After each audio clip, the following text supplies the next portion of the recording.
Isang mapagpalang gabi po sa ating lahat mga kaibigan at mga kapatid at happy Sabat po sa ating lahat sa lahat ng mga Sabbath keeper.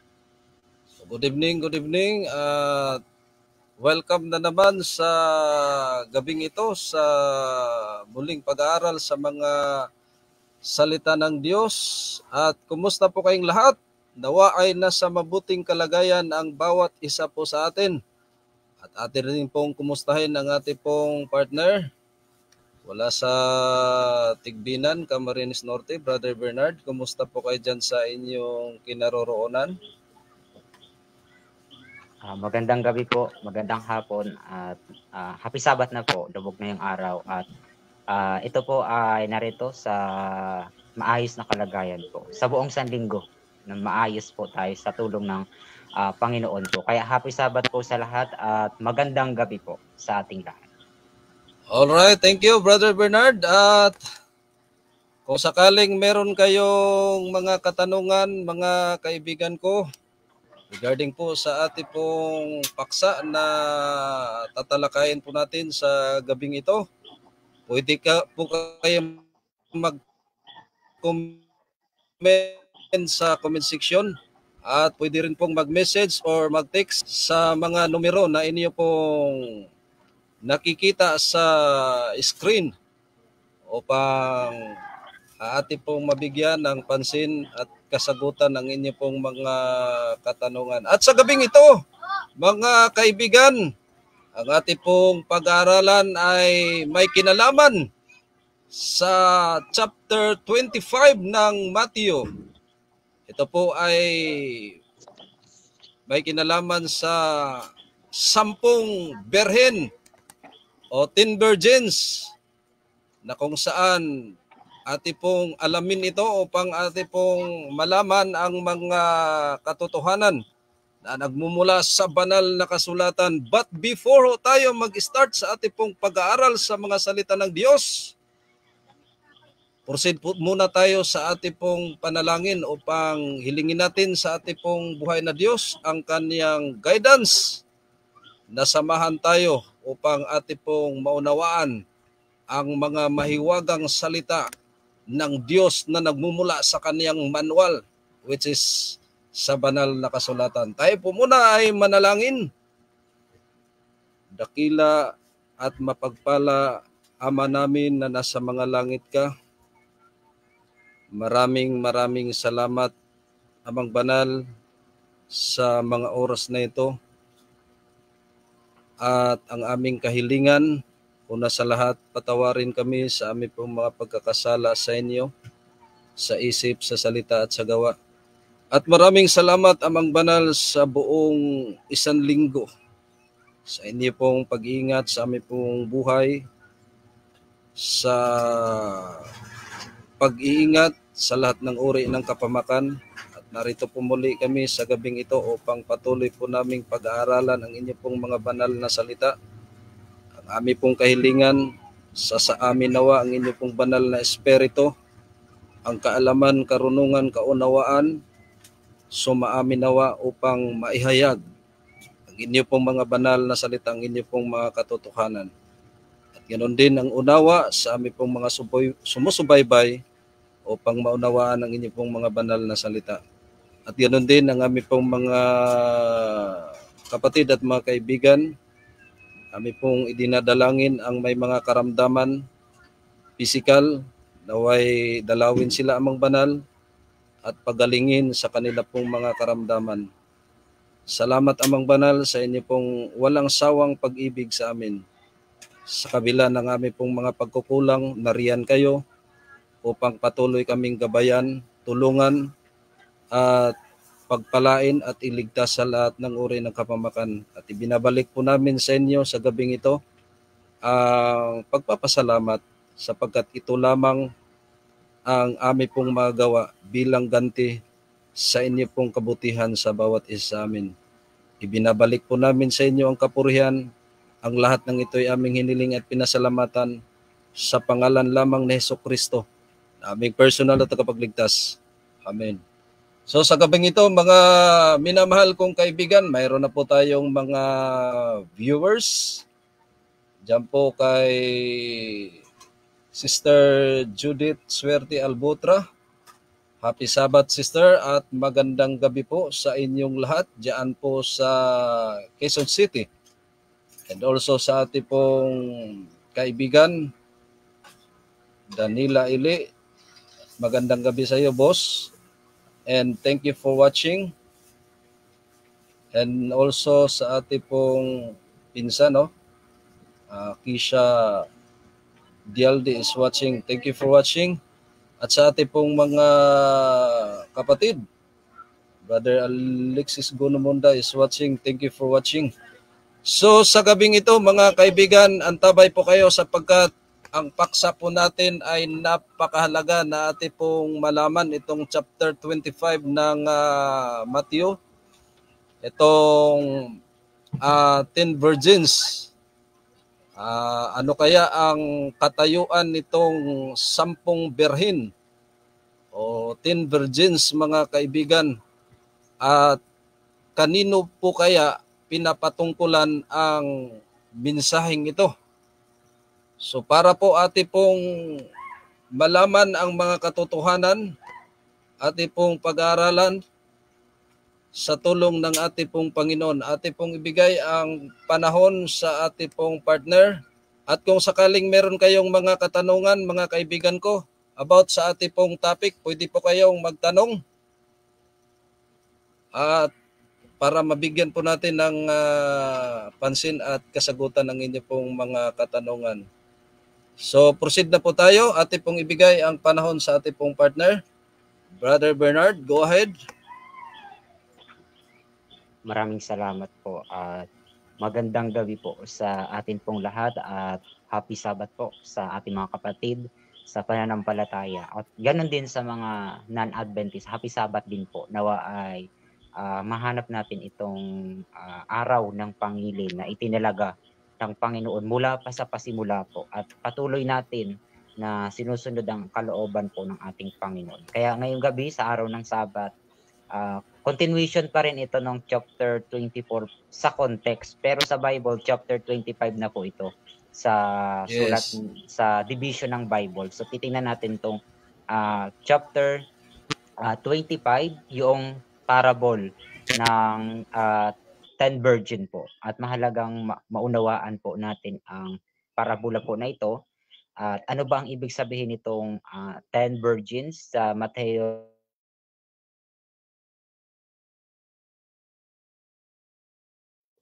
na ginamit sa parable?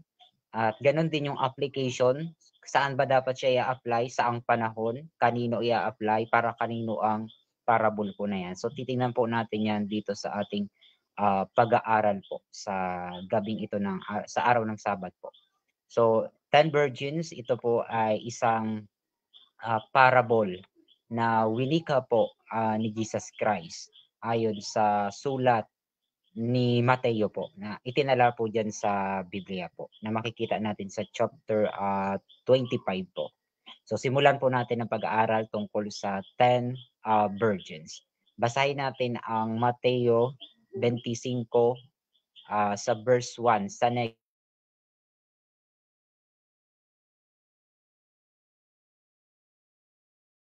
verse 1 po ng Mateo 25.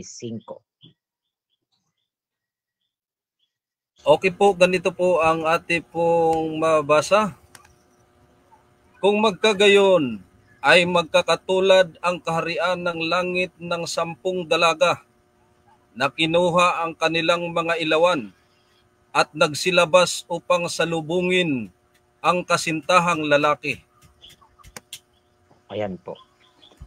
Palinaw po. Sinimula ni Jesus Christ na iwika ang parabola na meron daw pong 10 dalaga at meron silang daladalang kani-kanilang mga ilawan at sila po ay nagsisihanda upang salubungin po ang kasintahang lalaki, o sa English po ay yung bridegroom na tinatawag. So merong 10 virgin, merong lambs at merong bridegroom.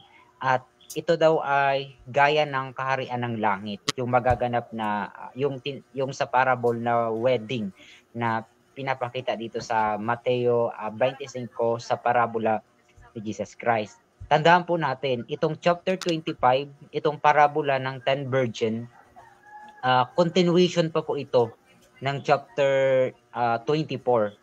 Kasi nga, baka malito tayo, sa chapter kasi ng Bible, nakikita natin hinati-hati siya sa chapter. Pero sa original na sulat, wala naman talagang chapter yan. Wala naman yung mga number ng verses. Kundi, syempre, para mas madaling mabuklat natin at mahanap sa Biblia yung mga particular na mga verses po noong panahon ng 13th century.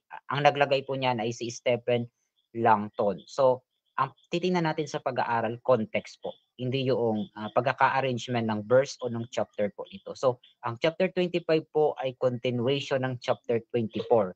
Kumbaga, palalawakin ni Kristo ang explanation niya doon sa sinasabi ni Kristo na darating siya, yung kanyang pagbabalik at yung darating na gaya ng magnanakaw, yung close of provision. So, nilinaw ni Kristo gamit po ang parabola ng 10 virgin na i-expand ni Jesus Christ or i-amplify yung message po sa mas malawak na konsepto po. So dito ipapasok yan, yung parable of 10 virgin. So ano nga ba ibig sabihin nitong kaharian ng langit, ito pong 10 virgin, ito pong lampara na hawak nila, at itong bridegroom, sino ba ito? So titingnan po natin sa pag-aaral na ito. So tingnan natin sa next slide, ang commentary, ang chart rather, kung ano yung mga simbolo nung mga binanggit doon sa verse 1 na sa verse 1 sa talata ng chapter 25.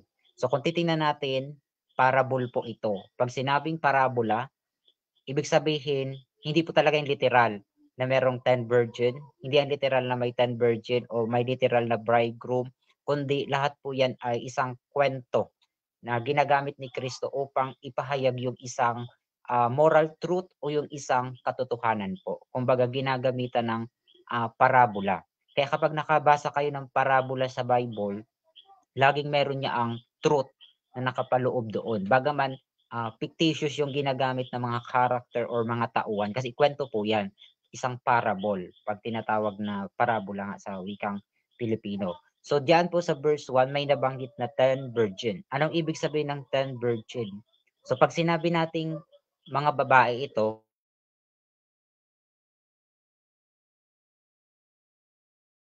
may 10 mga dalaga po dito. Pag sinabing woman sa Bible, pagdating sa symbolic application po, ang kahulugan po niya ay church. Yun po ang ibig sabihin nun, no? Yung woman or pure na woman ang binabanggit. So ang binabanggit dito ay virgins. Ibig sabihin, ito po ay mga nag-aangking Kristiyano. They are Christian or profess Christian or sa kabuuan church, tinatawag na church yung mga Kristiyano po. So pag sinabing virgins, ito po ay Christian. Ito po ay iglesia ni Kristo or mga iglesia ni Kristo po. Pag sinabi namang 10, bakit kaya 10? Bakit hindi ginawang 8 o kaya 11? Kasi pag sinabi pong 10 sa biblical meaning ng number 10, ang ibig sabihin po ay completeness. Yun pang ibig sabihin. Ibig sabihin kabuuan. Yung kabuuan ng isang bagay po. So pag sinabing 10 virgins, ito yung buong Kristyanismo. Ibig sabihin buong nag-aangking Kristiyano ito. Yan ang tinatawag na 10 virgins. Ibig sabihin merong isang Kristyanismo na mga nag-aangkin or nag-profess na Christian na tinatawag. At anong ginagawa daw nila? Sila ay naghihintay, nagsihanda sila kasi darating po yung bridegroom na tinatawag sa verse 1 na binanggit. At sino itong bridegroom? Sa pagbabanggit ng parabola, si Jesus Christ ito kasi tinawag ito kalaunan, tumawag yung mga foolish virgin dito ng Panginoon, Panginoon. Ibig sabihin, si Jesus Christ yung bridegroom na nandito sa konteksto na tinutukoy diyan na bridegroom, si Jesus Christ. Ano naman yung lamps? Kung ating titingnan, ang lampara sa Bible, ang simbolo po niya ay words of God. Ibig sabihin, salita po ng Diyos. Mababasa natin yan sa awit. Ang salita mo ay ilawan sa ating mga landas at ilawan sa aking mga ah, daan. Yun po. So, pag sinabing lamps, word of God. So, yung wedding dito, na nandito sa konteksto, ito yung kingdom of heaven. At yung pintuan naman dito na binanggit, yun naman po yung pagsara or pagbukas, pagsara at pagbukas or close of provision sa konteksto ng Mateo 25 na karugtong ng Mateo 24 na may kinalaman sa pagsara ng pintuan ng awa o yung pagdating na gaya ng magnanakaw po. So yan po ang mga simbolo niyan. So tatandaan natin, 10 virgin, ibig sabihin lahat ng mga nag-aangging Kristiyano. Bridegroom si Jesus Christ, lampara o yung ilawan, salita ng Diyos. Yung wedding dito, yung kingdom of heaven, yung pintuan, ibig sabihin pagsara ng pintuan ng awa or close of provision or close ng salvation.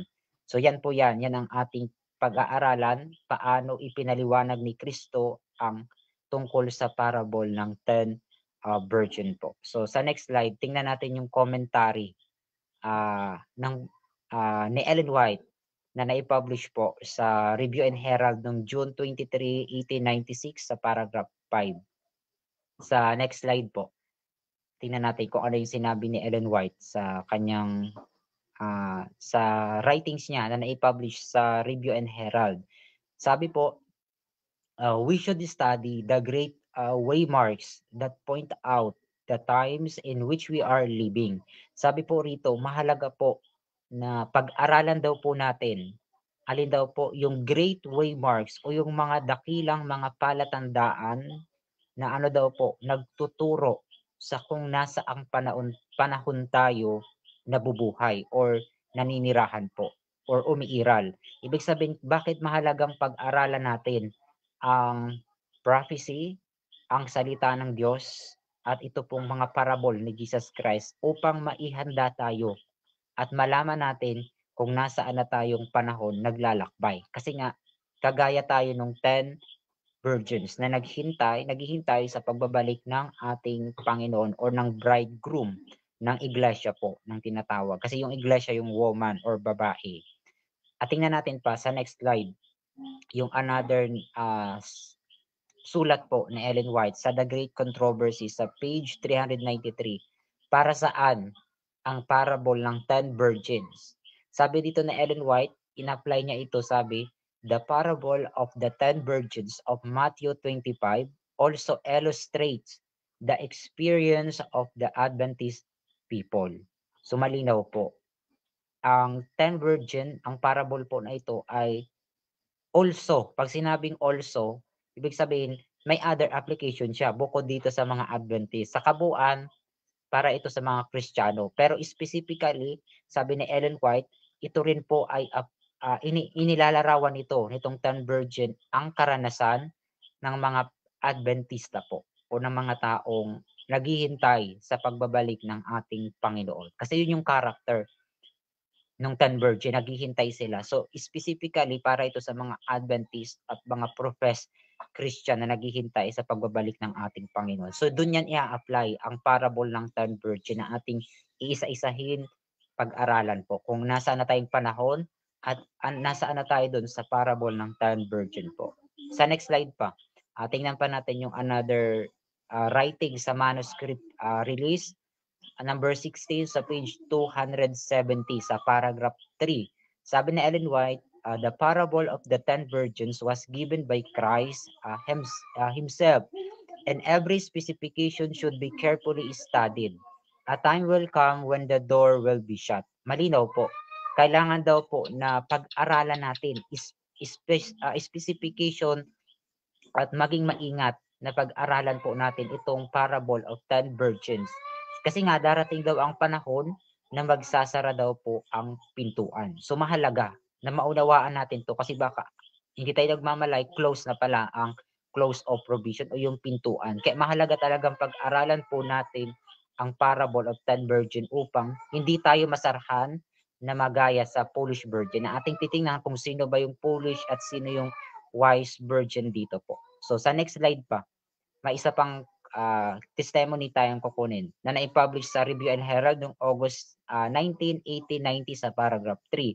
Sabi ni Ellen White, itong parable ng third 10 virgin, sabi niya, for it has a special application to this time, and like the third angel message, has been fulfilled and will continue to be present truth till the close of time. So ang application po ng 10 virgin, magi-start kung saan lumipad yung 3 angels messages, especially yung third angel message. Ibig sabihin, i-apply ang parable ng 10 virgin sa huling kapanahunan po, before mag-close of provision hanggang sa mag-close ang provision po. Ibig sabihin, para talaga po sa atin yan na nabubuhay dito sa mga huling araw po, ang parable ng 10 virgin po. Pero sa general application, syempre yung primary audience ni Jesus Christ noon ay yung mga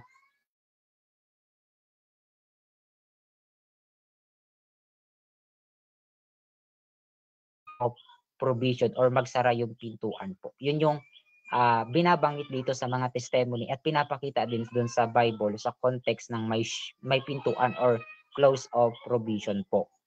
So tingnan natin sa next slide yung maikling chart na binabanggit doon ni Ellen White.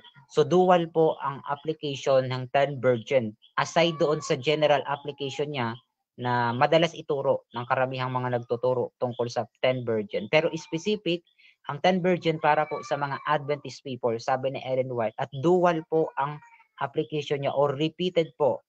Yung una, matutupad siya doon sa unang event. Ito yung nakaraan o has been. At yung isa sa hinaharap, sabi ni Ellen White, yun yung pangalawang event na mauulit ang 10 virgin, yun yung will be. Sabi ni Ellen White, ibig sabihin matutupad pa lang. Ibig sabihin dual po ang application ng 10 virgin. So titingnan natin saan naganap ang event 1, saan magaganap ang event 2. Event 2, ito ba ay naganap na pareho o magaganap pa lang ito pareho or may naganap na sa isa at magaganap ang isa.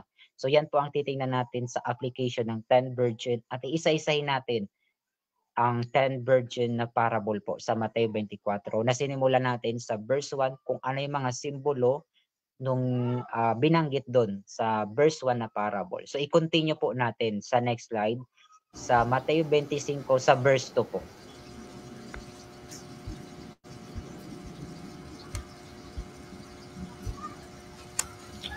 At ang 5 sa kanila'y mga mangmang at ang 5'ay matatalino. Ayan po.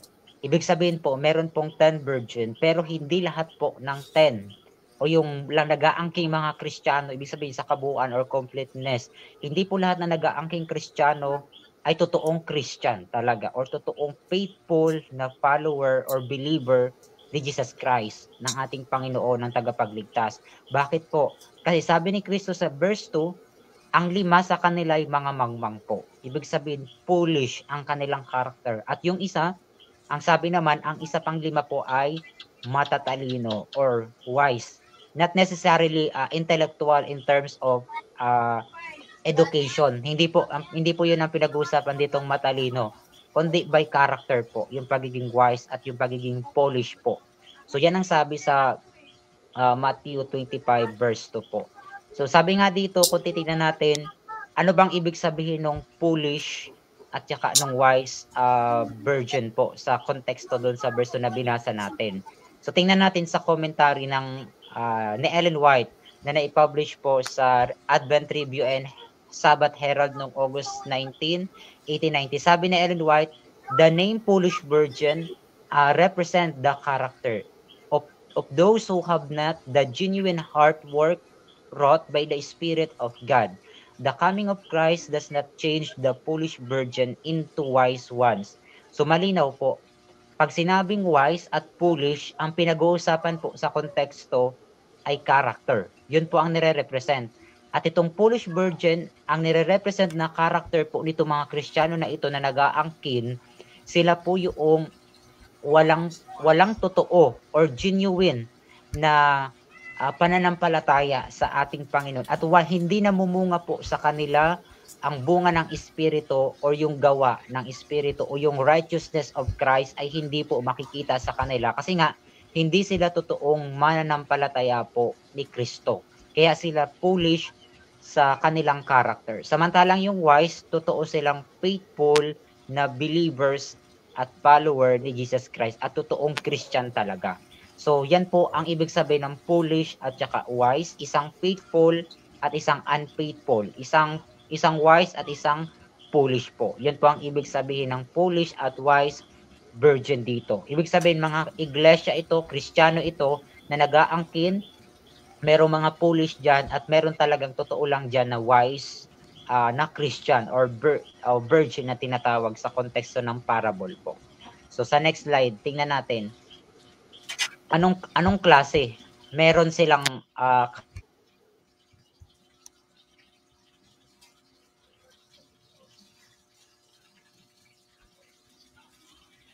sin in hunger and thirst for the righteousness of God through Christ.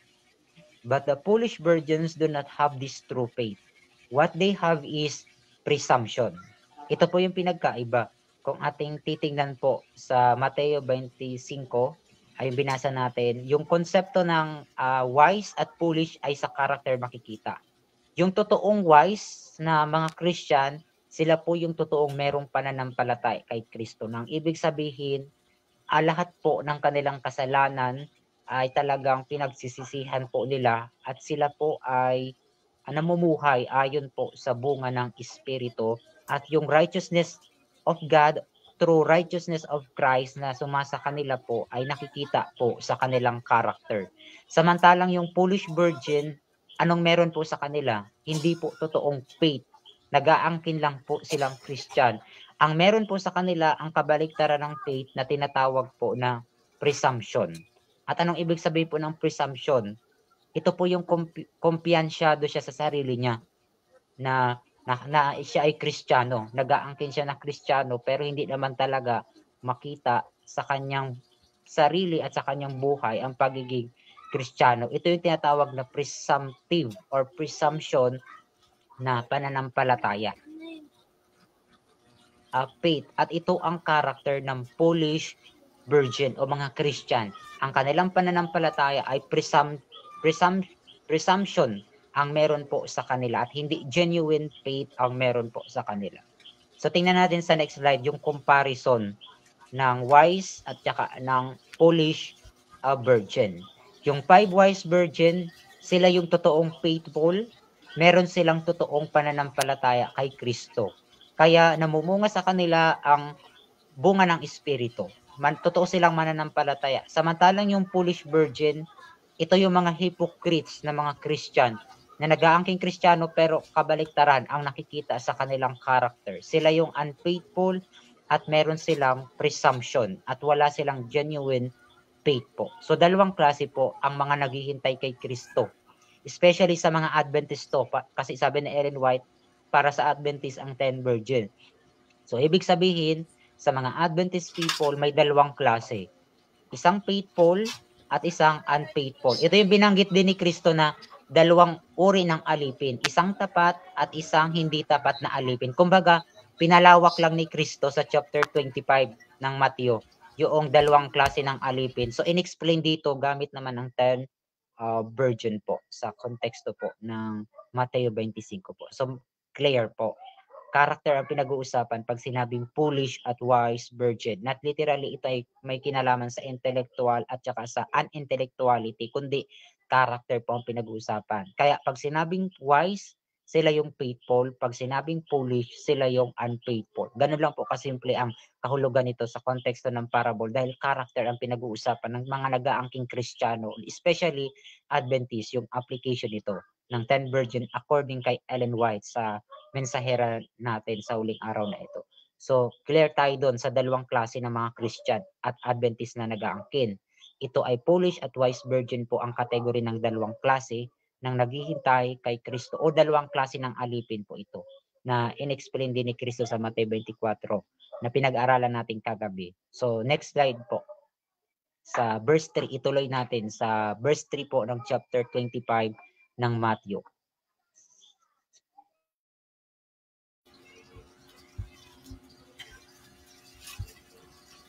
Sapagkat nang dalhin ng mga mangmang ang kanilang mga ilawan, ay hindi sila nangagdala ng langis. Ayan po.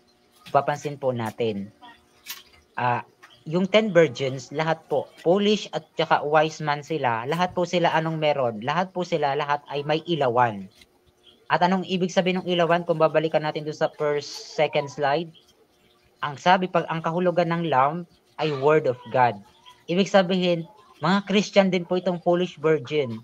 Hawak din po nila ang Biblia, ang salita ng Diyos, nagtuturo din sila ng Bible, nagpipreach din sila gamit ang Bible. Nga lang, anong wala sa kanila? Meron silang ilawan, pero ang kulang po sa kanila ay ang oil or yung langis. Hindi po sila nangagdala ng langis, na ang simbolo po ng oil ay Holy Spirit or ang Espiritu ni Kristo. Ang oil ang nagsusupply doon sa 7 candlestick sa lahat sa churches po. So ibig sabihin po, yung Espiritu ng Diyos, Espiritu ni Kristo, ang nagsusupply po na nagsisilbing oil upang magningas po ang kanilang ilawan. Ang problema po, ang Polish Virgin, hawak nga nila ang Biblia, meron silang salita ng Diyos, pero po, ibang aral mula po sa Biblia ang ginagawa nila. Kumbaga, half-truth sila. Wala silang oil, wala sa kanila ang Holy Spirit po. Kaya yun ang problema po sa character na meron ang tinatawag na Polish Virgin sa konteksto ng Mateo 24 dun sa verse 3 na ating binasa. Ituloy natin sa verse 4 po. Ano pa po ang sabi dyan?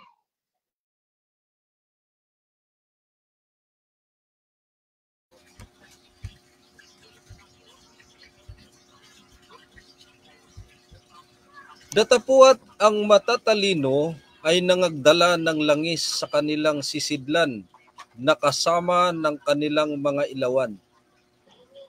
So, ito naman po yung wise virgin. Kung yung foolish, wala silang oil na dala-dala, pero ito pong mga wise virgin na 5, meron sila dalang oil sa kanilang sisidlan po para sa kanilang, kasama yung kanilang ilawan. So, meron din silang word of God at meron silang oil. Yun, ang pinagkaiba lang ng dalawa, parehas yung 5 foolish at saka 5 wise virgin, may parehas silang merong word of God, meron silang ilawan. Ang problema, ang isa doon, yung Polish, walang oil, pero yung wise virgin, meron po silang dalang oil sa kanila pong sisidlan or langis na tinutukoy po, na siyang magpapaningas po doon sa kanilang dalang lamp na tinatawag. So basahin natin, sabi nga dito, presumption is the word substitute for real faith. Itong meron po na ganitong uri ng pananampalataya ang mga Polish, sila ay merong presumption lamang at wala silang genuine faith, na ibig sabihin ito yung kabaligtaran ng totoong genuine faith. The wise virgin have a real faith that submits to the sanctifying power of Christ in their lives rather. Thus they receive the oil, the power to discern truth and lighten their paths with grace and character. So ito pong wise virgin po na ito, dahil po meron sila daladalang oil, ibig sabihin yung Holy Spirit, yung power, kapangyarihan, at yung pamumunga ng bunga ng na sila po ay nagiging ilawan sa sanlibutan, ang iglesia. Kasi ang iglesia ay example din ng light. So dahil po sa oil na nasa kanila, yung righteousness ni Christ, nagre-result ito sa kanila ng pagiging light of the world. At yung salita na bitbit nila ay nagsisilbing ilawan po nila sa kanilang landas habang naglalakbay po sila bilang Christian po. Yun ang mga wise virgin. Pero ang foolish, wala silang oil, kaya sabi dito, the foolish virgin have merged presumption, which the Apostle James and Jesus himself called faith without works. Basahin natin ang Santiago 2:17 kung anong klase ang karakter ng isang nag-aangking Kristiyano or isang foolish na virgin na tinutukoy ni Christ. Basahin natin sa Santiago 2:17 po, ang example ng foolish virgin by context. Brother, pakiulit po at Ay, okay po. medyo choppy. Sa ano po, sa Santiago 2:17 po. 2:13 po ng Santiago. 2:17 po. Okay po, ganito po ang ating mabasa. Gayon din naman ang pananampalataya na walang mga gawa ay patay sa kaniyang sarili. Yan po. Ganyan ang isang foolish na Christian po. Kapag walang sinasabi nila na maraming ganyang Christian na nagtuturo, ginagamit ang word of God, meron silang lampara, pero ang wala talaga sa kanila ay ang oil. Yung sanctifying power ni Jesus Christ through His presence, yung Holy Spirit po, which is Espiritu ni Cristo. So dahil wala sa foolish virgin ang sanctifying power ni Cristo, yung Holy Spirit niya, kaya ang resulta po, sila po ay foolish at wala pong oil ang kanilang daladalang ilawan. Bagaman nagtuturo sila, pero ang tinuturo lang nila, yung sinasabi nila, maraming ganyang preacher po na sinasabi nila, manampalataya ka lang kay Kristo, ligtas ka na. Sa mga born again, common yan. Pero ang nakalimutan nila, hindi nila sinasabi yung kailangan ng work. Kasi nga kung walang gawa, patay din po ang sabi doon. Ang pananampalatayang walang gawa ay patay din po. So mahalaga pa rin yung work. Hindi ibig sabihin na nampalataya ka na okay na, kailangan pa rin siya ng work according kay James or kay Santiago po. So mahalaga po yun. Tayo mga Adventist, pareho nating tinuturo yung faith and works, pagkasama po yan. Hindi po yan magkahiwalay or magkakontra ang dalawang term po na yan, ang faith and works. So tayo, tinuturo natin parehas yan. Kailangang makita sa atin yung sanctifying power ni Kristo sa buhay natin, sa ating gawa, sa ating pagsunod or obedience, sa sanctification natin na tawag. So, mahalaga po yun. Kaya hindi pwedeng mawala yung gawa. Na minsan, minimisinterpret ng ibang nagtuturo na kailangan faith na lang. Yung faith na sinasabi nila, maraming ganyang preacher po. So, yun ang kulang sa kanila. Yes. Yung oil. Yes po, yun po ang kulang sa kanila, ang oil. Pero meron nga silang lamp. Yung ginagamit nila ang Bible, ang Word of God. Ang kulang sa kanila yung oil na magpapaningas po sa kanilang landa. So, ganyan ang condition ng mga Christian, especially kahit sa Adventist, dahil para talaga sa atin ang application ng 10 virgin po according kay Ellen White. So, sa next slide, tignan natin yung comparison based dun sa oil at saka dun sa lamp ng foolish at 5 wise virgin. So, ayan po yung comparison. Yung 5 wise virgin, ayon kanina, ito po ay faithful. Sila yung merong totoong pananampalataya kay Kristo. Meron din silang lampara, ang ibig sabihin, salita ng Diyos, which is yung special revelation, itong Bible na hawak natin. Word of God yan. At meron silang oil, the power or the Holy Spirit of Christ, yung sanctifying power ni Kristo na nagkakaroon ng bunga sa atin, which is yung bunga ng Espiritu sa atin. Makikita yun sa ating gawa. Magbubunga yun sa ating gawa dahil sa ating obedience sa salita at sa kautusan po ng Diyos. So mahalaga yung work. Meron silang oil, which is the Spirit of Christ na nasa atin. Yun ang ibig sabihin ng oil, Holy Spirit. Yung 5 foolish virgin naman, meron din silang lamp, meron din silang lampara or word of God. Pero sila ay foolish or unfaithful. Dahil unfaithful sila, paano nila marireceive ang Espiritu ni Kristo? Paano mananahan sa kanila ang Espiritu ng Diyos kung hindi nga sila mananampalataya? Kaya ang resulta, wala silang oil. Ang ibig sabihin, they did not receive the power of Holy Spirit of Christ. So hindi sa kanila nakikita ang Espiritu ni Kristo kasi hindi nga sila nananampalataya kay Kristo ng totoo. Ang meron lang sa kanila, presumption. Maraming ganyang nagsasabi na nananampalataya daw sila kay Kristo pero sumasamba naman sa rebulto. Kaya maraming ganyang example na nagsasabing presumption ang kanilang ang faith. Hindi talaga yung faith kahit niluluhuran nila yung mga sinasabi ng pananampalataya yan, hindi yan pananampalataya. Presumption ang tawag doon. So foolish pa rin sila. Wala talaga sa kanila ang oil o ang espiritu ni Kristo po. So ito ang nangyari sa mga foolish virgin po sa parable ni Jesus Christ. Sana doon tayo sa 5 wise virgin. Manampalataya tayo kay Kristo ng totoo upang mamuhay ang character ni Kristo sa atin at makita yung bunga nito, yung fruit of the Holy Spirit. At dahil sa ating pamumuhay, sa ating paggawa, yung righteousness ni Kristo ang nagsasanctify sa atin. Kasi hindi man natin kayang sundin ang kautusan kung wala si Kristo. Kaya minsan may mga naghahamon pa nga na sa atin kasi nagtuturo tayo ng 10 commandments, sinasabi nila, kaya ba natin daw sundin ang 10 commandments? Lagi daw nating tinuturo. Ang tanong doon, masusunod natin ang 10 Commandments kung nasa atin si Kristo. Kasi si Kristo Yes. nung perfect 100% ang law of God nung namuhay siya dito. So kung mananampalatay tayo kay Kristo, walang imposible, masusunod natin 100% dahil si Kristo ay nasa atin. Pero kung hindi tayo mananampalatay kay Kristo, Amen. walang kaligtasan sa sariling gawa natin. Kaya yan yung nangyari sa mga Pariseo. Nakapokus sila sa kanilang work lang. Ang kulang sa kanila yung faith kay Jesus Christ. Kasi iniisip nila, maililigtas sila ng kautusan. No po. Kailangan ng pananampalataya. At pag nanampalataya tayo, na-justify tayo, automatic po, yung sanctification ni Jesus Christ sa atin, mamumunga yun sa atin upang masunod natin ang kanyang kalooban at hindi na magkasala po.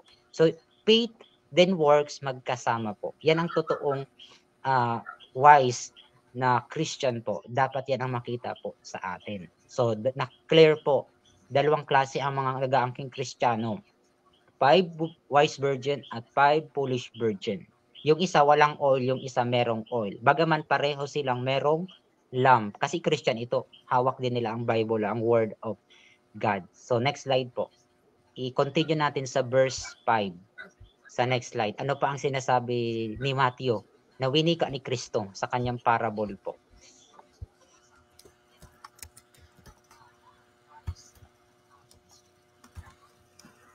Samantalang nagtatagal nga ang kasintahang lalaki, ay nangaantok silang lahat at nangakatulog. Ito na po. Merong 10 virgin. Dahil naghihintay sila, kasi nangako si Kristo na ang sabi doon sa Tito 2:13 ay babalik si Kristo sa ikalawa o babalik siya sa mga naghihintay sa kanya. Ibig sabihin po, ang kanyang mga Kristiyano na naiwan sa sanlibutan, ang bayan ng Diyos, naghihintay sa muling pagbabalik po ng ating Panginoon. Pero sa kanilang paghihintay po sa bridegroom, ano daw po ang nangyari sa 10 virgin? Ay nangaantok silang lahat at nangatulog. So walang except dito, lahat po 10 virgin nangaantok at nangatulog sa haba ng panahon ng kanilang paghihintay. Nagkaroon ng tinatawag na tarrying time o panahon ng pagluluwat ng panahon na kung saan nagkaroon ng kumbaga instead na dumating agad yung hinihintay nila. Yun po ang nangyari dahil po sa nagkaroon ng pagluluwat ng panahon, nangatulog po sila ayon po dito sa verse 5. At anong ibig sabihin po nito? Tingnan natin yung timeline sa next slide po. Kung paano nangyari yung event ng tarrying time na tinatawag. So, makikita natin, yung 10 virgin po, meron sila daladalang ilawan. Pero dahil po nagluluwat yung panahon, nangatulog po sila sa panahon ng tarrying time na tinatawag. So habang nangatutulog sila, susunod dyan yung sigaw sa hating gabi o tinatawag na midnight cry. Ibig sabihin, maraming ganyan. Minsan nga sa Adventist pa, may iniisip nilang ganyan. Kasi iniisip nila na ilang taon na paulit-ulit daw sinasabi daw natin na Jesus is coming, patuloy na nagpo-propesya, pero bakit wala naman ang tagal? Kasi nga, ang mindset natin ay hindi talaga nakapokus kay Jesus Christ. Kaya iniisip natin, failed ba yung mga naunang nag-preach na naghintay sa pagbabalik ng ating Panginoon? Hindi po. Nagtatari po yung panahon. Ibig sabihin, nagluluwat. At sa panahon ng pagluluwat, maraming mga naghihintay ang nangatulog or nahinto sa kanilang paghihintay sa ating Panginoon po. Nagkaroon na tinatawag na tarrying time. So next slide po. I-continue natin sa verse 6.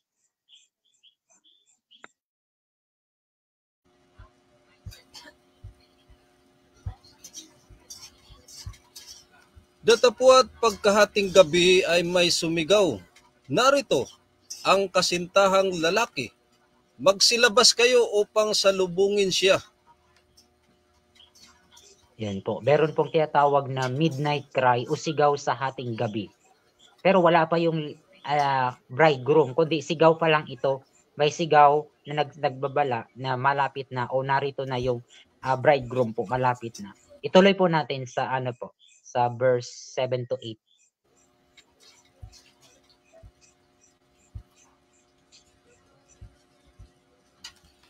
Nang magkagayoy, nagsipagbangong lahat ang mga dalagang yaon at pinagigi ang kanilang mga ilawan. At sinabi ng mga mangmang sa matatalino, bigyan ninyo kami ng inyong langis, sapagkat nangamamatay ang aming mga ilawan. Ayan na po. Nung marinig na po nila ang sigaw sa hating gabi, nagising sila bigla at nabahala ang 10 virgin. Pero ang problema, yung 5 foolish virgin, wala po silang oil. Kasi kung matatandaan nyo dun sa naunang verse, wala silang dalang oil. Pero yung wise virgin, meron silang dalang oil. Kaya nung dumating na po ang tinatawag na midnight cry, prepare po yung wise virgin. Pero yung foolish virgin ay hindi po prepare. Wala na po silang oil at ang kanilang ilawan po ay malamlam or ibig sabihin malapit na pong mawalan po ng ningas or wala na po ang apoy po doon sa kanilang ilawan. So tingnan natin sa next slide. Anong ibig sabihin ng salitang pagigi or sa English po ay trim? Sa next po, tingnan po natin doon. Ano yung tinitrim? Ayan po. Yan po ang picture ng lamp na tinutukoy diyan sa parable kasi ang historical audience, historical context dito ay sa first century. Sa first century sa Israel ganyan ang ilawan.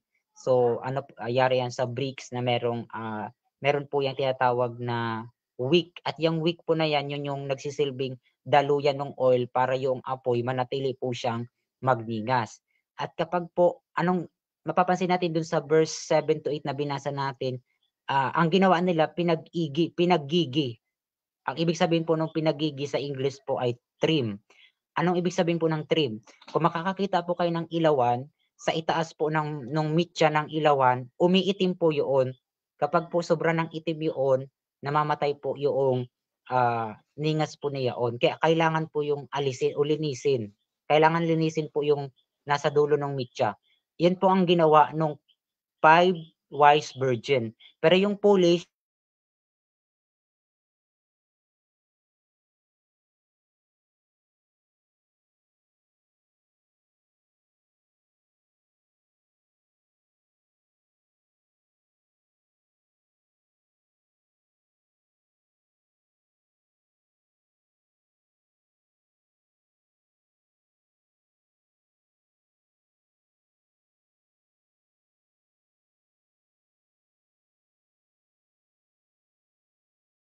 text ng parable. Tingnan natin po sa next slide po. Ayan po. Sabi dito, the important features of this parable is where it says that the virgins trim their lamps or yung pinagigi nila ang kanilang ilawan o yung mitya po ng ilawan. What does it mean to trim a lamp? Ano bang ibig sabihin ng pag-trim? It means to trim the wick of the lamp which soak up the oil to burn. Did you know that the wick that has already been burning contains impurities in the top of black part? Also, if it is not trimmed, the flame will not burn smoothly or might be dim. So clearly, this represents us trimming the impurities of our lives, getting rid of the rubbish so that our flames can burn more brightly. So ibig sabihin, mahalaga po na itrim natin yung ating ilawan upang mas magningas po ang ilawan. Anong ibig sabihin ng pag-trim sa simbolo ng parable? Ang ibig sabihin, alisin yung kulay itim dun sa mitya. Ang sinisimboluhan yung impurities, yung kadumihan, yung pag sinabi impurities, yung kadumisan. So, ibig sabihin, kailangan nating alisin lahat ng kasalanan po natin. Pagsisihan po yun. So, yun ang ginawa ng mga totoong faithful na virgin or Christian po na ito, na tagasunod ni Kristo. Para mas maglalong lumiwanag sila, kailangan po na alisin lahat ng impurities sa kanilang pamumuhay. Lahat ng kasalanan, lahat ng karumhan sa kanila pong sarili ay kailangan ihandog bilang buhay na handog na banal at malinis sa harapan po ng ating Panginoon. So, yun ang ginawa ng 5 wise virgin. Pero yung foolish, hindi nila inalis ang kanilang impurities. Kasi nga hindi sila mananampalataya talagang totoo kay Kristo. So tingnan natin sa next slide yung comparison ulit tungkol sa pag-trim nung week nung ilawan po. Yung 5 wise virgin trim their lamps. Ibig sabihin, pinagigi nila yung kanilang ilawan. Ibig sabihin, pinagigi nila yung kanilang mga impurities. Ibig sabihin, pinagsisisihan nila at ayaw na nilang mamuhay sa ganong uri ng karumhan po. Pero yung foolish virgin,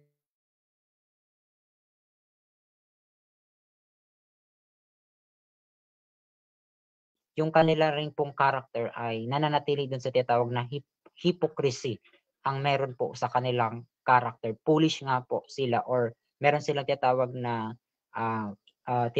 presumptive ang kanilang faith at hindi talaga genuine faith po. Yung kanilang faith na inaangkin na faith daw pero hindi talaga totoong faith. So yun yung pinagkaiba ng dalawang virgin po, wise and foolish sa panahon na dumating po ang midnight cry. At ano naman ibig sabihin ng midnight cry? Yung midnight cry, yun yung panahon ng final warning. Ibig sabihin, before po dumating si Kristo, before magsara ang pintuan ng awa, meron pong final warning na tinatawag. Sa huling araw, ang final warning, ang midnight cry, ay yung magtutulak po sa panahon ng Sunday or loud cry sa panahon natin ngayon sa Revelation 18 verse 1 yung pagliwanag ng buong sanlibutan dahil dun sa angel na nanaog mula sa kalangitan po sa Revelation 18:1. So yun yung tinatawag na loud cry, yung may malakas na sigaw na siyang tinutukoy na midnight cry naman sa parable ng 10 virgin sa Mateo 24 po. So tingnan natin sa next slide. I-continue natin sa verse 9. Ano pa ang nangyari after ng midnight cry? Doon sa Mateo 25. Sa verse 9. Datapuat nagsisagot ang matatalino na nangagsasabi, baka sakaling hindi magkasya sa amin at sa inyo, magsiparoon muna kayo sa nangagbibili at magsibili kayo ng ganang inyo. Sa 10 pa po. At samantalang sila'y nagsisiparoon sa pagbili, ay dumating ang kasintahang lalaki at ang mga nahahanda ay nagsipasok na kasama niya sa piging ng kasalan at inilapat ang pintuan. Ayan po. Mapapansin po natin na dahil nga wala ng oil, walang oil na dala yung foolish virgin na yung 5 po na yun, humihingi po sila ng oil doon sa kanilang kasamahan na 5 wise virgin. Pero ang sagot ng 5 wise virgin, sakto lang po ang dala nila, para lang talaga yun sa kanila. At hindi nila pwedeng ibigay yun kasi nga para lang talaga sa kanila yung oil. So ang ginawa nila, ito mga foolish virgin, doon sila tumungo sa mga kailangan nilang bumili doon sa pamilihan. At doon sila magsisibili ng kanilang oil na hahanapin po. So anong ibig sabihin ito? Kasi parable ito. Hindi to literal na merong bibili at literal na may tindahan at literal na merong nagtitinda. So symbolic ito kasi parable ito, may kahulugan yun. So pag yun yung titingnan natin dito, habang yung 5 foolish virgin ay bumibili sa pamilihan na kanilang pinuntahan, pagbalik po nila, close na po yung door, sabi doon sa verse 10. So anong ibig sabihin nito? Tingnan natin sa next slide po. Sabi dito, kung titingnan po natin sa parable, the foolish asked for some oil from the wise. Why didn't the wise give them some of their oil? Bakit ba hindi binigyan ng 5 wise virgin yung foolish virgin ng kanilang oil? Sabi nga, kasi nga, because the oil represent the Holy Spirit abiding within the wise virgin and their righteousness character develop. Malinaw po, yung oil, yung Holy Spirit ayon kanina. So, hindi nila pwedeng ibigay yun. Yung righteousness ni Jesus Christ at yung sanctifying power ni Kristo sa kanila, hindi yung pwedeng i-share na ililipat po sa iba. Kundi, nakukuha po yun through faith, through genuine faith. Kung tayo ay mananampalataya kay Kristo, mamumuhay sa atin yung Espiritu ni Kristo, yung sanctifying power ni Jesus Christ. Kaya yung oil, hindi yun makukuha sa kapwa-tao natin.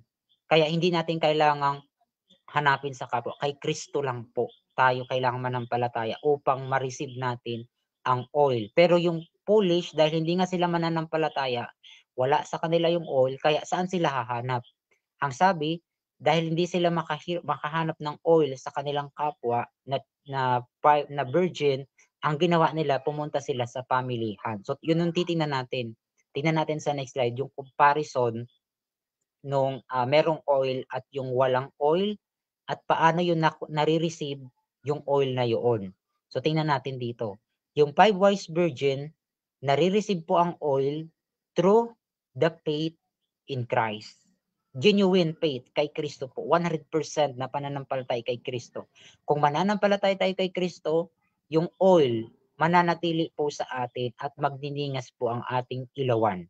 So, yun po yung oil na tinatawag, yung Holy Spirit. Pero yung 5 foolish virgin, dahil hindi sila nananampalataya kay Kristo, hindi totoo ang kanilang pananampalataya, wala silang oil. Kaya wala talaga silang oil na magpapaningas po sa kanilang ilawan po. Wala sa kanilang righteousness ni Jesus Christ. So, yun yung problem. Kaya saan sila humanap? Doon daw sa pamilihan po. At anong gagawin nila sa pamilihan? So, tingnan natin sa next slide. Bakit kailangan nilang hanapin sa pamilihan? Kasi nga, foolish sila.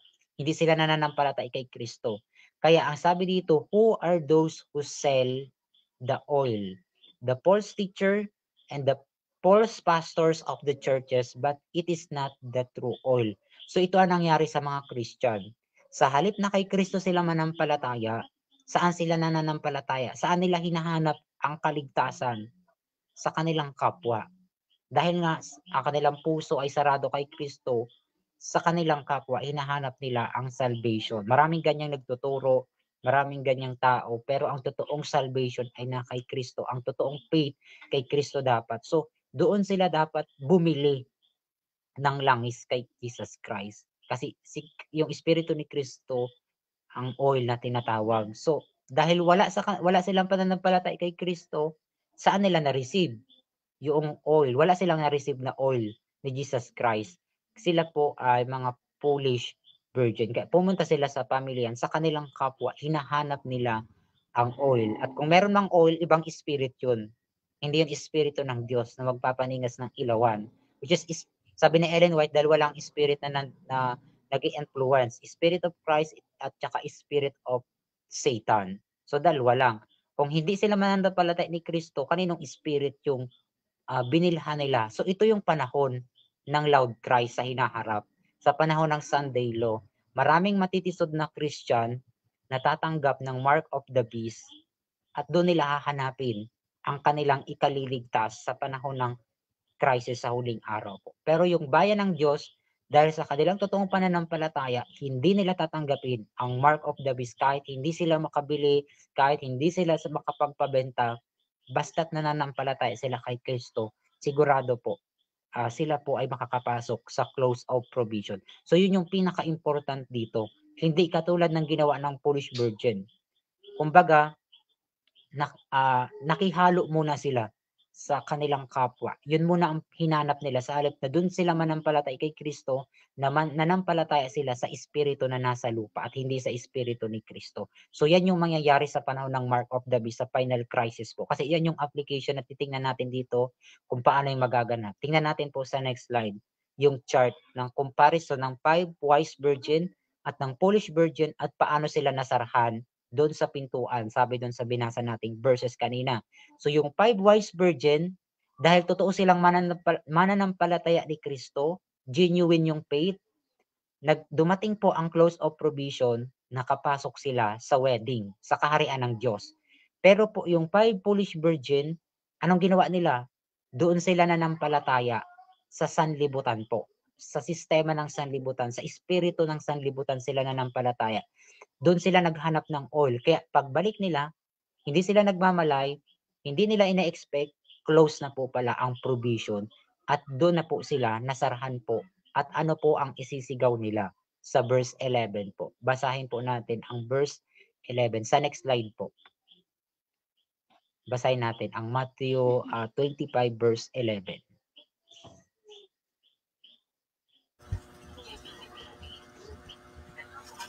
Pagkatapos ay nagsirating naman ang mga ibang dalaga na nagsisipagsabi, Panginoon, Panginoon, buksan mo kami. Ayan po. Ito yung close na po ang provision. Ibig sabihin sa panahon po na yan, yung 5 foolish virgin, ang tanging magagawa na lang po nila is isigaw. Ang ano pang isisigaw nila, sabi nila ay, Panginoon, Panginoon, buksan mo kami. Pero wala na po magagawa kasi tapos na yung pagiging high priest ni Jesus Christ sa sanctuary, tapos na yung gawain niya bilang high priest. Siya po ay hari ng mga hari, ang kanyang suot na hindi na po high priest. So wala nang mediator, wala nang tagapamagitan sa mga makasalanan. So wala na pong magagawa sa kanila, sa mga foolish virgin. Kasi nga nung bukas pa ang pintuan ng awa, hindi sila totoong nananampalataya. Nung nagsara ng pintuan ng awa, doon nila na-realize na sila po ay papunta na sa kapahamakan, sa hatol ng Diyos. Kaya anong isisigaw na lang nila? Yung Lord, Lord, ang tangi nilang maisisigaw. May kinalaman na po yan sa judgment. Pag sinabing Lord, Lord, ibig sabihin, haharap sila sa judgment at ang tanging maisisigaw nila is Lord, Lord, kasi guilty po sila sa kanilang ginawang kasalanan at hindi sila totoong nanampalataya kay Kristo. Close na po ang provision. So diyan po nag-end yung parable ng 10 virgins. So paano naman yan ang application?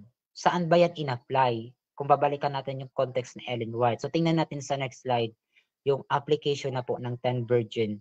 Saang prophetic timeline ito i-apply? Sa first century ba? Nung dark ages ba? O sa huling araw ba? So ang clue po dito sa parable ng 10 virgin ay yung pintuan. So yung close of provision. Kailan ba yung close of provision? Nung first century ba? Nung dark ages ba? O sa hinaharap? So dahil ang close of provision po ng Christianity, ng sangkatauhan po ay sa hinaharap pa, ibig sabihin ang application po ng 10 virgin ay prior or before the close of provision sa end time.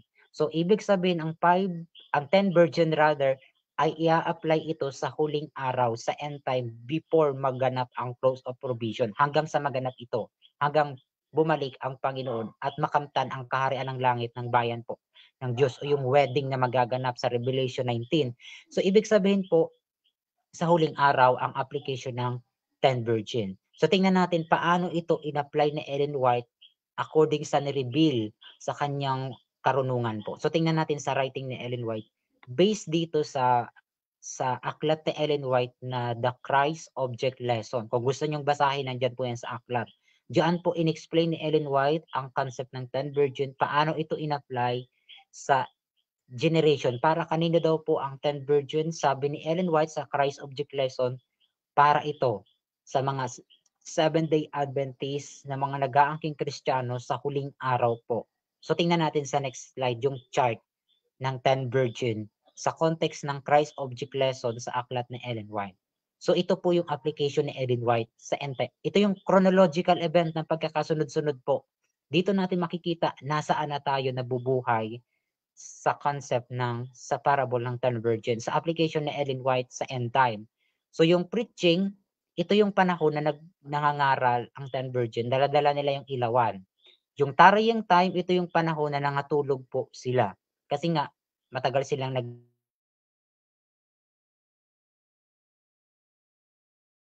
at sa magaganap na loud cry or Sunday law sa Revelation 13. Sa panahon ng Sunday law, dito masusubok po ang 5 wise virgin at ang foolish virgin. Ang wise virgin, anong meron sa kanila? Meron silang oil. At yung oil na dala-dala nila through faith, mas lalo pa po silang pahihinugin. Bakit po? Sa panahon ng loud cry magaganap ang application ng latter rain o ang huling ulan, which is the Holy Spirit ni Jesus Christ. Yung Espiritu ni Kristo bababa through the rain, yung latter rain. So dahil po yung Espiritu ni Kristo ay simbolo din ng oil, so yun yung lalong magpapatibay po sa remnant na wise virgin. Pero yung foolish virgin, anong gagawin nila?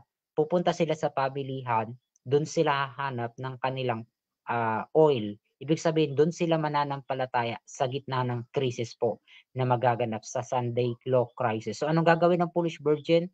Dahil ayaw po nila na mahirapan sila sa pagbili, Dahil ayaw nila na mahirapan sila sa pagbenta sa panahon ng Mark of the Beast crisis.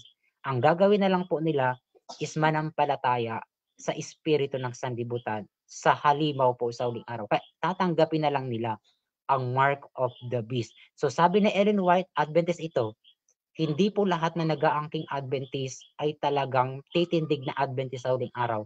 Dahil sabi ni Ellen White, merong foolish virgin na tatanggap po ng Mark of the Beast sa huling araw kapag naganap na ang no buying and selling. Doon talaga masusubok ang 10 virgin po sa panahon na yun. Kung sino talaga ang genuine na merong faith kay Kristo sa panahon na yun. Pero dahil yung foolish, wala sila pananampalataya talagang totoo kay Kristo, kaya doon sila naghanap ng oil sa sanlibutan. Dahil ayaw nila na maipit sila sa crisis sa panahon na yan. Kaya after no, nag-close of provision, nagsara yung pintuan, hindi sila nagmamalay, doon na sila dediretso sa tribulation. Kaya ang tanging isisigaw na lang nitong mga Adventist na ito ay Lord, Lord, sa panahon po na yan, sa application ng aklat ni Ellen White po. So yan yung timeline ng 10 virgin para po sa ating mga Adventist. So nasaan tayo ngayon nabubuhay dyan sa timeline ng 10 virgin? Andito po tayo sa tarrying time. Panahon na po para gisingin huling araw na ito. Kailangan po talagang gisingin sila kasi panahon na po ng napasok tayo sa loud cry. Ipoproclaim yung final warning na tinatawag, yung sigaw sa hating gabi. So kapag naganap yun, magaganap din ang latter rain. Ang makaka-receive lang ng latter rain, yung genuine Christian na mananampalataya. Sila lang po ang merong reserve na oil na ibibigay sa kanila na siyang magpapalinga sa kanila. Pero ang foolish virgin, dahil fake or presumption ang meron sa kanilang pananampalataya, nasaran sila sa close of provision at nireceive nila ang mark of the beast. Based dito sa context ni Ellen White sa Christ Object Lesson. Yan yung unang pag-apply ni Ellen White ng 10 virgin. Sa aklat naman na The Great Controversy, paano in-apply ni Ellen White ang 10 virgin sa application ng time prophecy. So tingnan natin sa next slide. Sa aklat naman ni Ellen White na The Great Controversy at sa iba pang mga testimony niya. So in-apply ni Ellen White ang 10 virgin sa mga naunang Adventist. Kasi tayo, ang tawag sa atin, 7-day Adventist. So, nung sa Amerika, nung bago mag-1844, merong mga Adventist na tinatawag na Millerites Adventist. Sila yung mga tagasunod ni Miller na mga Adventist. Bagaman Sunday keeper pa sila nung time na yun, before 1844. At ibig sabihin, ito yung mga Millerites. In-apply na Ellen White sa mga Millerites ang 10 virgin. Ibig sabihin, nangyari din ito sa mga Millerites ang 10 virgin. Tingnan natin sa second chart.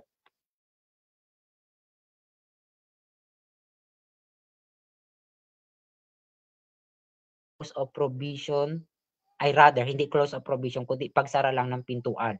So tingnan natin, dito sa Millerites Adventist, sa context ni Ellen White.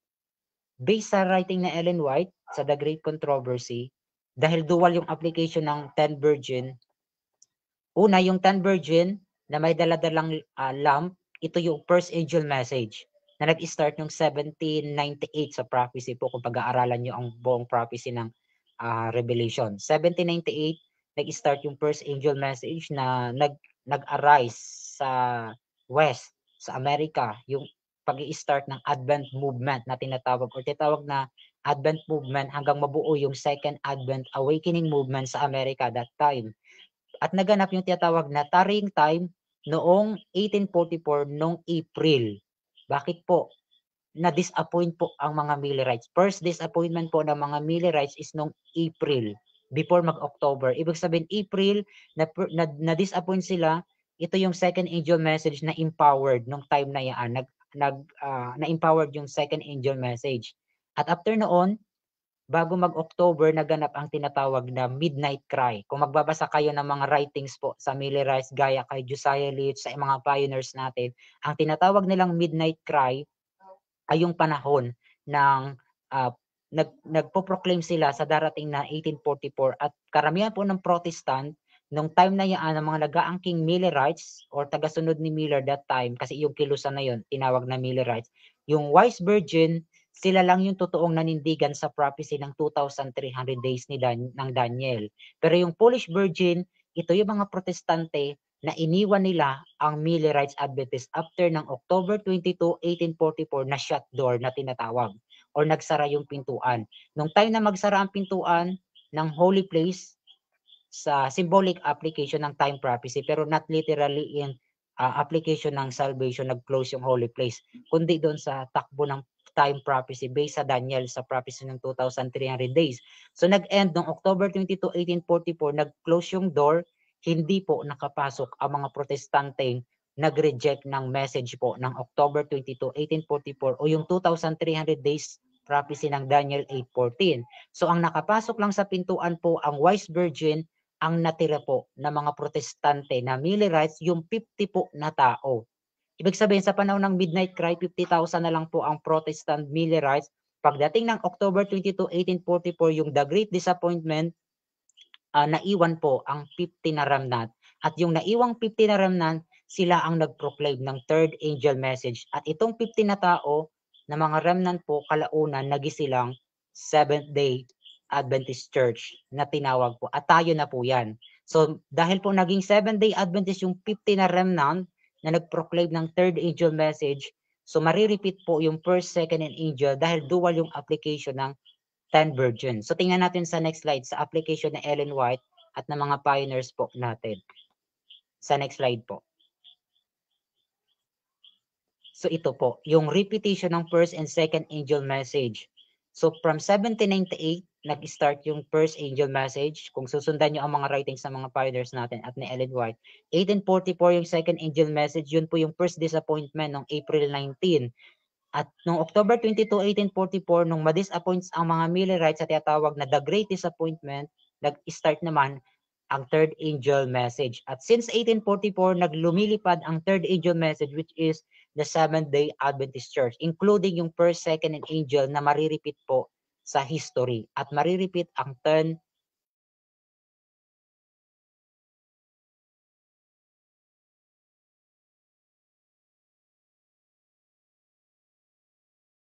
sinulat po diyan sa Review and Herald noong August 19, 1890 sa paragraph 3 po.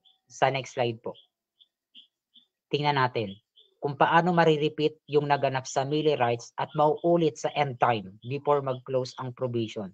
So sabi dito na Ellen White, I am often referred to the parable of 10 virgins. Sabi po ni Ellen White, 5 of whom were wise and 5 foolish.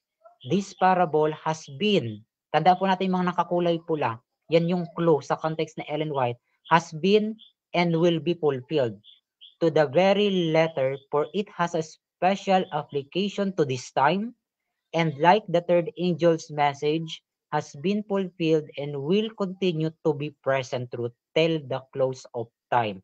So malinaw po, dual po ang application ng 10 virgin. Yung una, sabi ni Ellen White nung 1890 dito sa na-publish na Review and Herald, has been.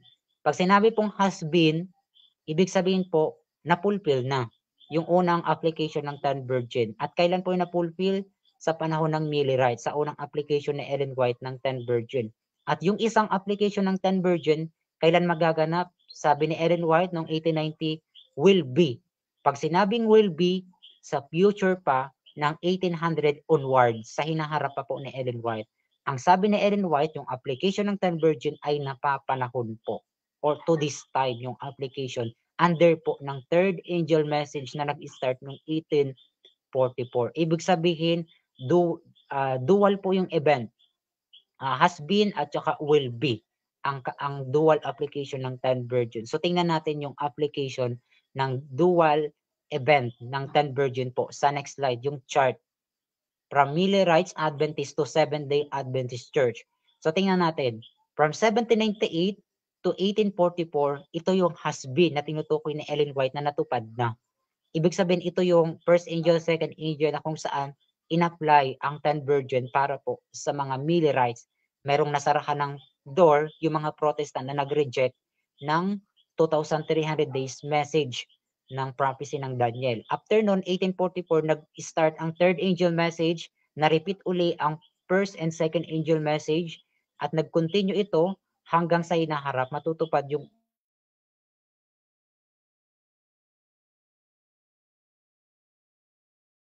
maganap yun before maganap ang close of provision, or sabi ni Ellen White, till the close of time, or sa pagsasara ng panahon po, ng kasaysayan po, sa close of provision hanggang dumating si Jesus Christ.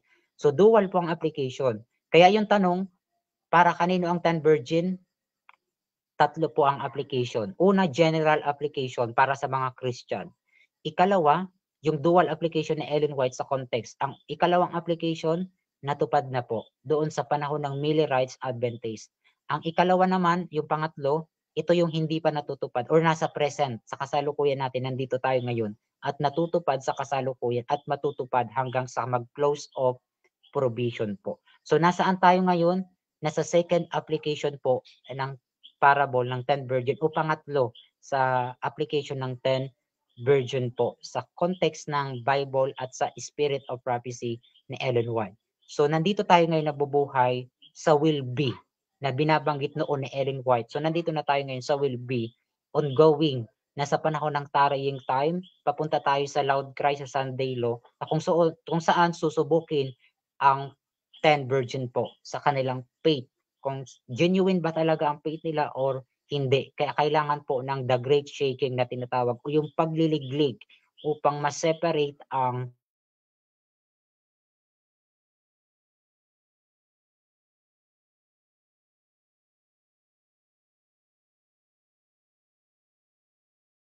nasa kasalukuyan tayo ngayon na tarrying time.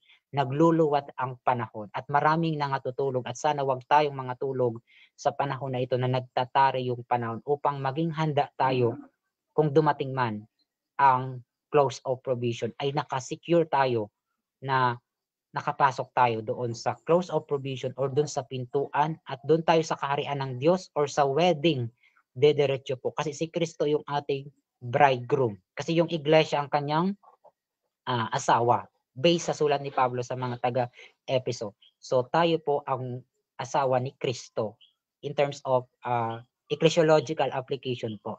So yun lang po at sana nakuha natin yung triad application ng 10 virgin or yung parable ng 10 virgin. So tatlo ang application po. In general, Christian at yung sa Millerites at sa Adventist po.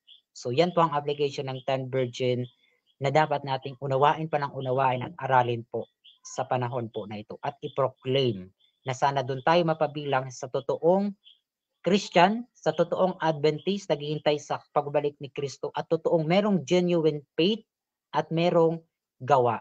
Nakikita yung bunga ng Espiritu sa atin, yung sanctifying power o Espiritu ni Kristo sa atin na nagbubunga po sa atin. Yun dapat ang makita sa atin. At wag tayo doon sa tinatawag na presumption na faith ng mga Polish virgin na nagsasabi, Kristiyano daw sila pero hindi naman talaga nakikita. Kaya mahalaga po na doon tayo maging wise, doon tayo sa wise virgin po. Hindi po ito literal na kailangan natin magpakatalino, intellectually or academically, hindi po character ang pinag-uusapan dito na wise at saka foolish po. Sana doon tayo mabilang sa wise virgin po, based sa sinabi ni Kristo. Yun lang po at happy Sabbath po.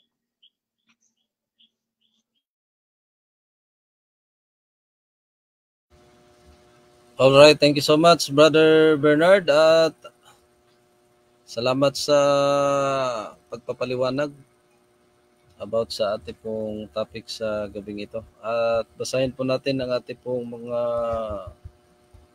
ang komento, Brother Bernard, sa ating pong mga kapatid na sumusubaybay. Yan po sa ating pong kapatid, Sister Judith Abalyi. Good evening mga brad, happy Sabbath sa lahat. So happy Sabbath din po kay Sister Alma Ombang Libron, happy Sabbath po mga kapatid. Happy Sabbath po sa inyo, sa ating lahat. Ganon din sa ating pong Elder Jacob Buko ng Taytay Church. Maraming salamat sa mga salitang nagbibigay buhay. So praise the Lord. At sabi po ni Sister Judith Abalyi, kaya pala, sabi niya,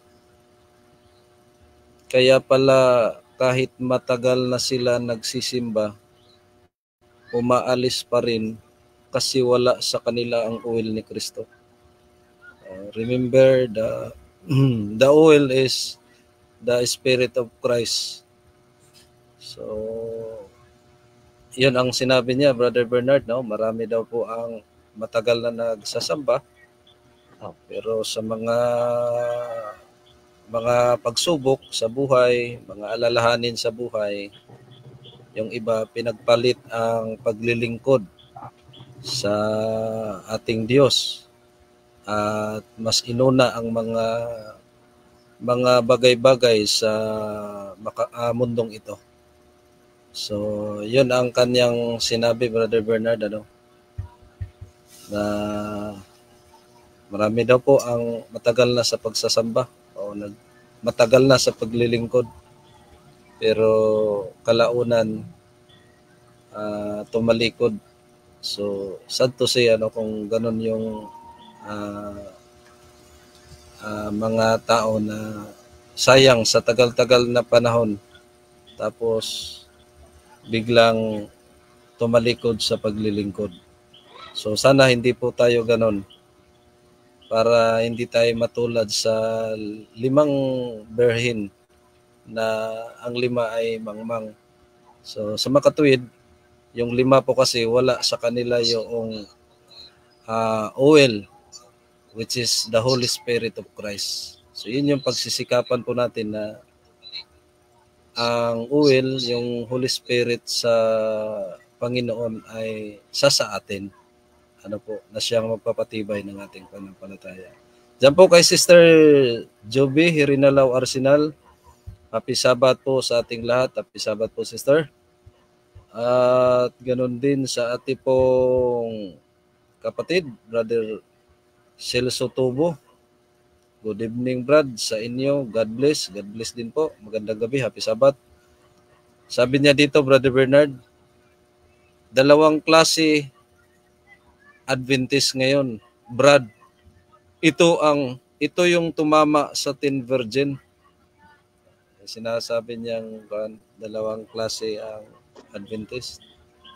So ano po kaya yung pinaka-point ni Brother Celso dito? So Brother Bernard, ano po ang inyo pong mga karagdagan regarding po sa mga kanilang ipinapaabot na komento? Totoo naman po talaga. Yung 10 virgin talagang nasa full ang mga Adventist po. At hindi natin pwedeng i-deny yan. Si Ellen White na nagsabi, para talaga sa Adventist ang ikatlong application ng 10 virgin po. Kaya totoo yung sinasabi dito na 2 klase. Meron pong Adventist kayo na inilalarawan ng 10 virgin po. At sana wag tayo mapabilang sa Polish po. Sikapin natin yung totoong pananampalatay kay Kristo. Yun lang naman ang sagot para nasa atin ng oil. Manampalatay kay Kristo ng 100%. Genuine. Yes. Ika nga. Pananampalatay. Okay. Yung pananampalataya na meron pong kaakibat na gawa. Po, kasi may mga nagtuturo o Brother Bernard na mananampalataya lang, okay na, no? Okay. Hindi na, kumbaga, pananampalataya lang, sapat na daw. Po? So, which is, mali po, sapagkat sa Santiago 2:17, patay ang pananampalataya kung walang gawa. Paano po natin tatanggapin ang oil, which is the Holy Spirit of Christ? Kung pananampalataya lang tayo, tapos sasabihin po natin, ay wala na, di na kailangan ang gawa. Kasi saved by grace. Pero hindi naunawaan kung ano o sino yung grasya. Delikado po, no?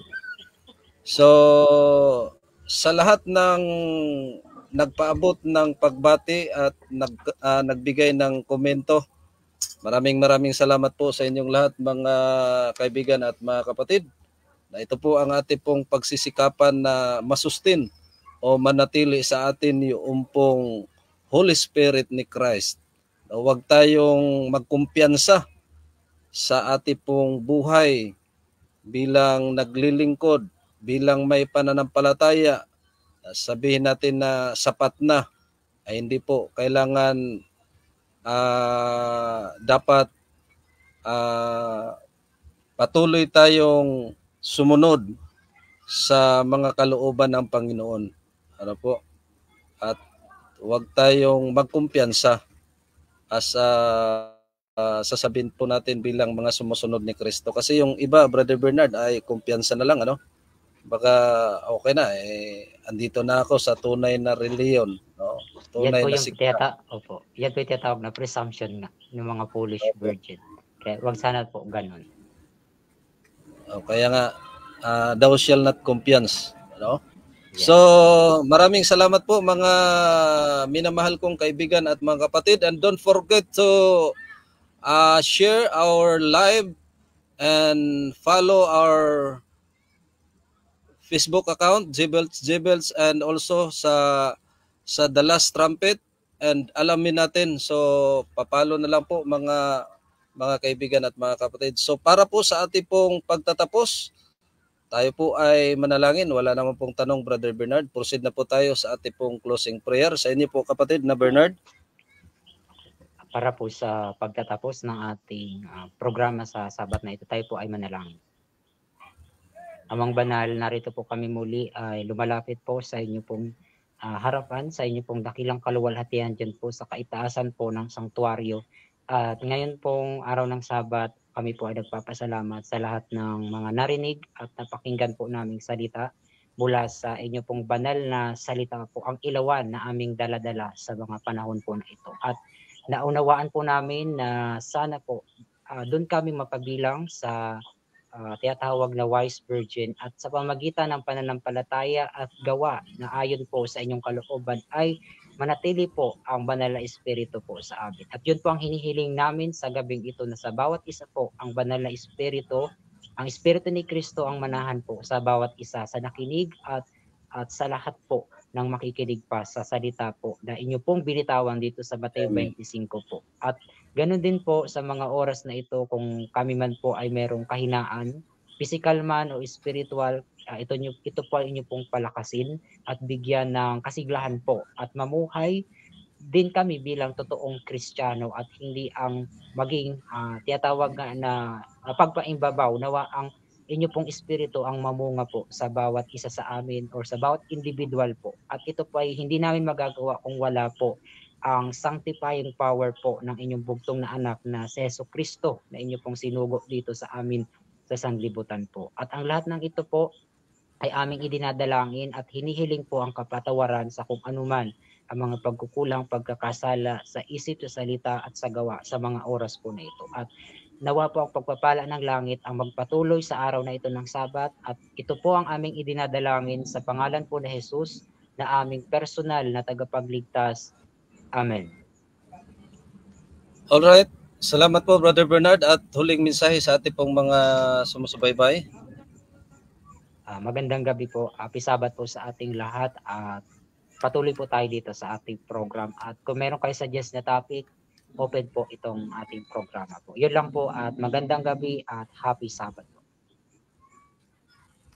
Alright, salamat po Brother Bernard. At yun po mga kaibigan at mga kapatid, no, kung meron po kayong mga i-request na topic, open po tayo para ating pong pag-aaralan ang mga salita ng Diyos. So sa pangalan na lang ng ating pong dakilang Diyos at sa buong puwersa ng Seventh-day Adventist Church Local Conference or Iglesia Adventista del Séptimo Día, mula po sa kinaroroonan ng aking pong partner, Brother Bernard, sa Tigbinan, Camarines Norte, at mula po dito sa aking kinaroroonan sa National Capital Region, headed by Pastor Almario Flores, Calabarzon area, Pastor Ruel Batoto, Norte area, Pastor Dante Banda, Bicol Region, Pastor Roy Hirana.